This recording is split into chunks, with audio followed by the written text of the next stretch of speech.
Take 5. Fuck. Okay, I've tried to do this video like 5 times. Like this is the 5th take.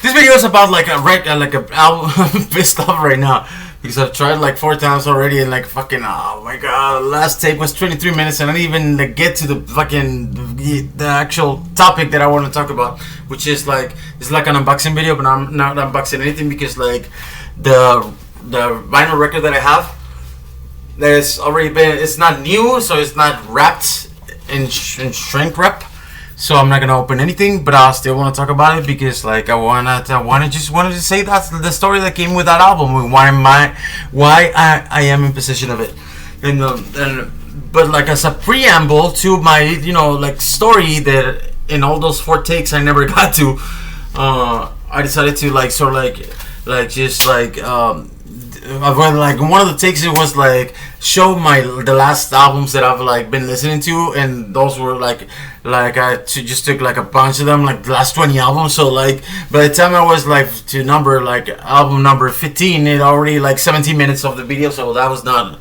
So no, I'm trying to do that. So I decided to fucking just do the last 3 minor records that I've been listening to. And like just like go briefly, like just like I've been listening to this. You already saw them, but like listen to this and this and this and this. Last take it was already minute 23, and like I still haven't gotten to I still had to mention like the record number 3, and I still didn't get to the main album that I want to talk about. So I'm just gonna go to the Indigo Girls 1989's of title. Like never listened to it, never heard. Like I mean, I obviously knew the Indigo Girls, and I loved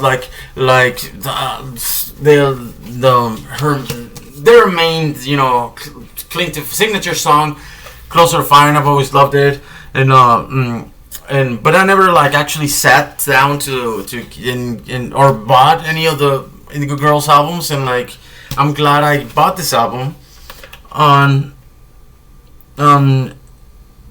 December 24th, Christmas Eve 2018. And actually, my brother bought me this album.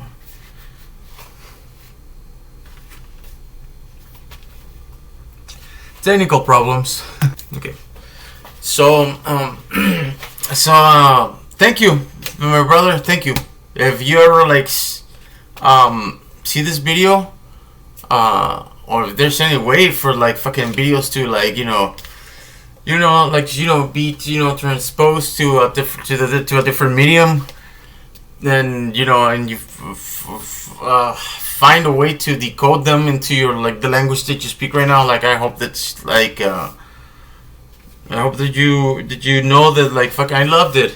You didn't even he didn't even know, like he's like he just grabbed like some albums, and I grabbed this one. And I grabbed like another one, which I'm gonna show you. It's gonna be the 3rd one. Okay, thank you, brother. This is my friend. Like he gave me this Shakira's 1998.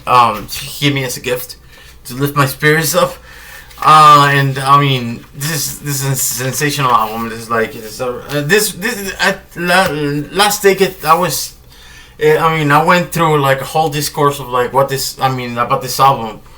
Never gonna upload that because like I definitely came across like a fanboy of like Shakira. But I was just saying that at the time when I was 12, 13 when this album came out, so I was able to experience and growing up in Mexico, like the impact and the influence and like the fucking definitely like that was an album that took over like the pop culture, at least from like junior high, like fucking like kid like I was, like that was all over MTV, all over radio, all over like all the girls in the classroom wanted to be like her, like at dances at school, like you see all these girls like trying to do Shakira's hair from here, and it's obviously like Shakira had been like she had been like famous for like few years before that at least, but like that was like the first time that she was actually like omnipresent. She was like, really popular. She was like every girl's like sort of like role model, like for how to look, how to act, how to like like how to sound cool, I guess. If you heard Shakira like sing, and you think that was weird, just like that's, her voice became like the voice of like pop music. At the time, like it was grating and then a little bit annoying, but like seeing Shakira like just like having gone like the musical path that she's been on for the past like at least 2 decades.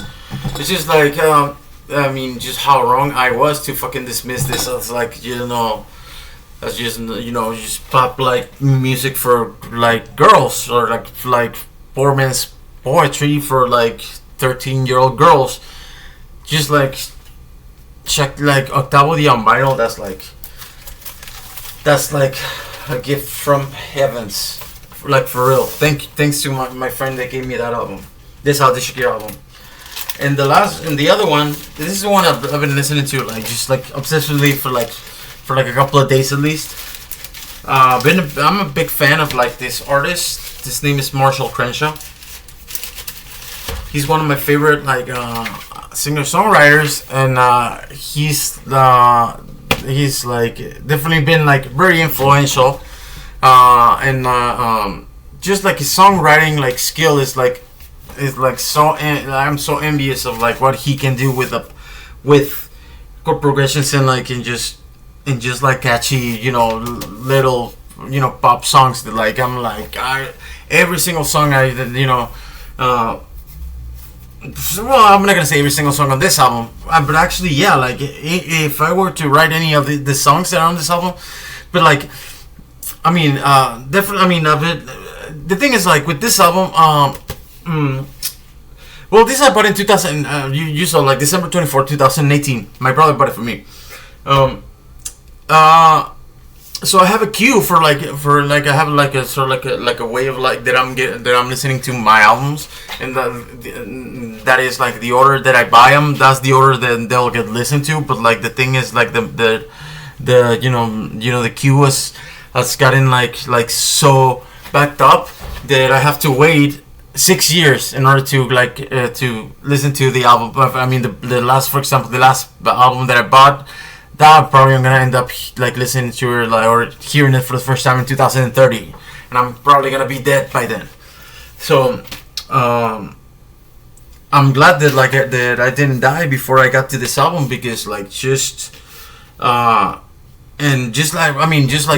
been obsessed with like Someday Some Way and There She Goes Again before, but then this is only the third song, Girls.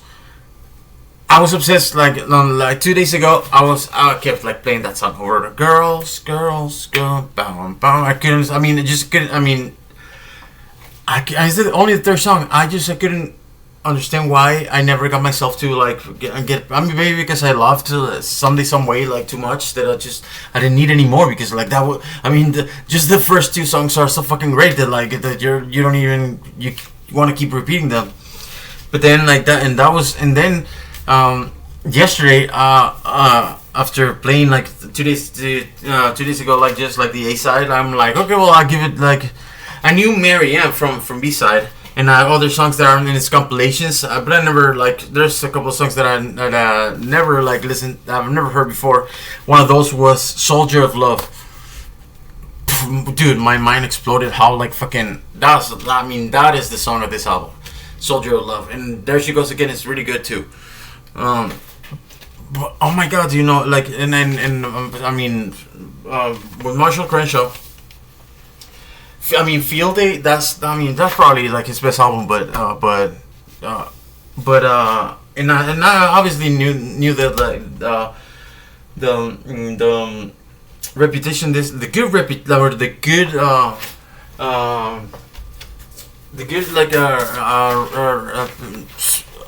the way it was received, or the way this album is referred to, like is very positive, and that's just like shows like a great skill that like Marshall Crenshaw like has. This is his first album. Like wait till you get to like Good Evening, with like even like his fucking like his like does a lot of like cover songs too and do it throughout his discography. like once you get to like someplace like the Love Can Find Me, and you realize that's not even his song. That's what, but like he has like a unique sound. I mean, I think he has like the a lot of artists that have tried to like sort of like emulate that like Beatlesque sort of like sound from it's hard to describe. Like, I mean, it's more like rockabilly, sort of kind of, it's kind of like sort of like Mercy beat, but a little bit rock. It's hard to. It's just like, but like, I mean, even though like under the same umbrella, like his music has a very distinct sound. Like Marshall Crenshaw's like songs, like they can jump from like with different textures. He can go from like different kind of like, you know, song vibes, or like or just like different kind of like, you know, song rhythms, or like just like tempos, or just like drives, or like, you know, grooves or whatever. Like, yeah, I mean, Marshall Crenshaw's like songs, he has every kind of song there is. And I mean I haven't heard like one song of his, you know, his composition or a cover that I've said like, oh, this is fucking shit, you know.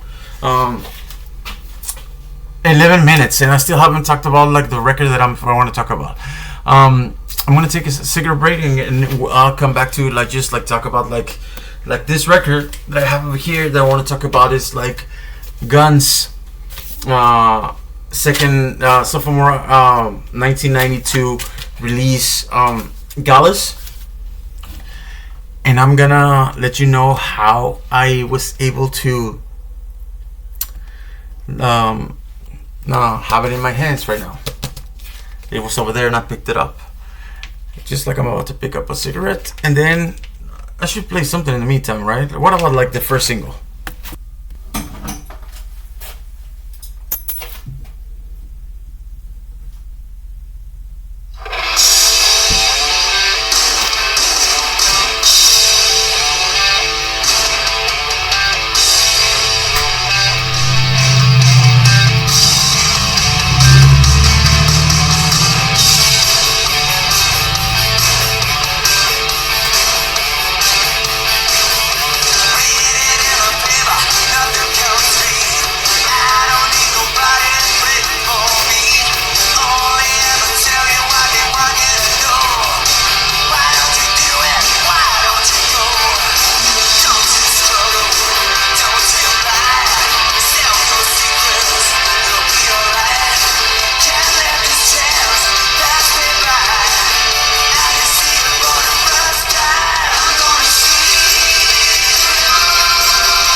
Okay, I'm back.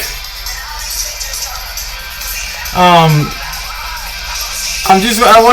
really wanna play it. Want to play the vinyl. So we're gonna hear this song too on vinyl. Feels like a discotheque over here right now. But why I was playing this video is because like I wanted you guys to see the video. Probably never seen it before, but like I wanted you to see a little thing. If you rewinded at the beginning of the video when this video, I can tell it was recorded off the TV in a broadcast from MTV. And because at the beginning of the video, you can see like the MTV, like sort of like the color, the font, the little letters that would like. I'll explain right now. It's just like let me set up like this shit over there, and like let's call it technical difficulties, and I'll be right back because like I don't want this to make a 20-minute video, although it's gonna be over 20 minutes.